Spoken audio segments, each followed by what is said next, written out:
tout à l'heure.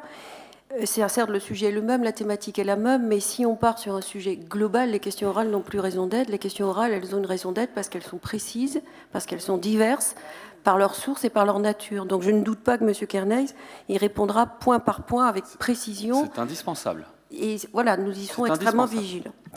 Notre question orale apporte un titre, puisque c'est à la fois une question et elle est orale, c'est communication ou action.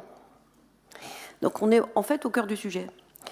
En septembre dernier, la Première ministre recevait la contribution du travail réalisé par le groupe Autonomie. Ce travail de 18 mois avait pour objectif de proposer des pistes pour un nouveau partage des pouvoirs réglementaires et législatifs permettant une réelle différenciation. Bien que le chef de l'État eût déclaré en juin 2018 à Quimper ne pas croire à une nouvelle étape de décentralisation, une mission a été confiée à Éric Woerth, ça a déjà été dit, dont l'objet est la clarification de l'action publique territoriale et l'identification de nouvelles pistes de décentralisation. La dernière réunion du groupe Autonomie, qui était une audition de M. Urvoas, a clairement mis en exergue la nécessité d'autoriser la différenciation au niveau des collectivités qui le souhaitent et qu'un travail conséquent devait être mené auprès du gouvernement et du Parlement. Aussi, et ainsi, nous souhaiterions que la région se saisisse activement de ce temps de réflexion organisé au niveau national sur la décentralisation pour promouvoir sa conception de la différenciation. En un mot, la conviction c'est bien, la persuasion c'est mieux.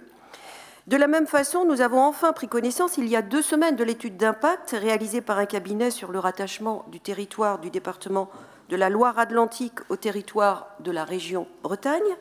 Force est de constater que ce document ne permettra pas à lui seul de convaincre l'État et d'organiser un référendum sur la réunification de la Bretagne à 5 départements. Là encore, nous attendons une action plus active et efficace de la région qui avance malheureusement seule, faute d'avoir intégré les parlementaires. Donc notre question est simple.